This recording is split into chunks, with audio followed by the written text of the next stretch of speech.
यह पाकिस्तान की एक हकीकी खौफनाक कहानी है जो नस्ल दर नस्ल कांपती आवाजों में सुनाई जाती रही है और आज भी कुछ देहात में सरगोशियों में बयान की जाती है। जैसे किसी अंधेरे में छिपी दहशत अभी तक जिंदा हो। कोहाट सरंग की वहशतनाक दास्तान। कोहाट सरंग खैबर पख्तूनख्वा का एक अहम रास्ता अपनी रात की गहरी तन में खौफ भर देने वाली खामोशी के लिए मशहूर है। यहाँ गुजरने वाले ट्रक ड्राइवर मुसाफिर अक्सर लर्जते लहजों में कहानियों का जिक्र करते हैं। उन्होंने खुद देखी या सुनी होती हैं। इतनी खौफनाक सुनने वालों के दिल दहल जाएं। इतनी भयानक कि लोग आधी रात के बाद रास्ते से गुजरने की जरात ही नहीं करते। 2011 की एक सियाह रात में एक नौजवान अपनी मोटरसाइकिल पर कोहाट से पेशावर जा रहा था। वो सुरंग के करीब पहुंचा। रात गहरी हो चुकी थी। लोगों ने उसे रोका, तनबिया दी, ये रास्ता महफूज नहीं, आधी रात में यहाँ से मत गुजरना। ने इन बातों को देहाती कहानियां समझकर नजरअंदाज कर दिया। सरंग में दाखिल हो गया। वो सरंग के इन दरमियान पहुंचा। एक गैर फिल्मी हुआ था। इंजन हिचकूले खाने लगा। इसे वार्निंग के मुकम्मल तौर पर बंद हो गया। वो दोबारा स्टार्ट करने लगा। मगहें उसे अपने पीछे एक धीमी कपकपा देने वाली सरगोशी सुनाई दी। खून जैसे जम गया। हाथों से उर्द गिर्द देखा मगर वहां कोई नहीं था।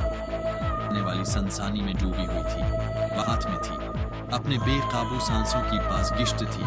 फिर के साइड मिरर में एक भयानक मंजर देखा।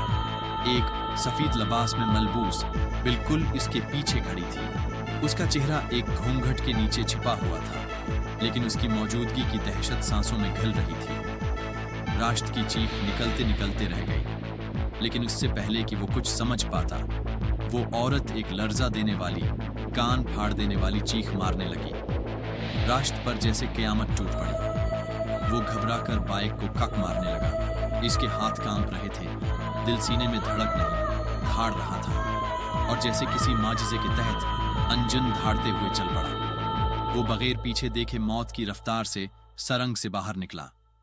बाहर पहुंचकर जब वो एक चाय के होटल पर रखा तो इसका चेहरा जर्द पड़ चुका था।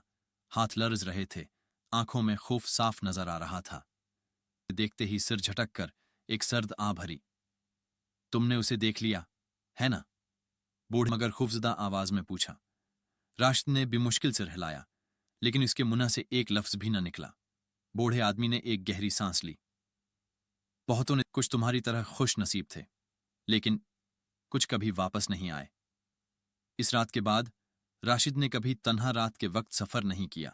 सरगोशियों में कहते हैं कि इस सरंग में एक ऐसी औरत की रूह भटक रही है जो सालों पहले एक अलमनाक हादसे में हलाक हो गई थी। कुछ कहते हैं वो बदला लेना चाहती है, कुछ कहते हैं वो बस खो गई है और हमेशा के लिए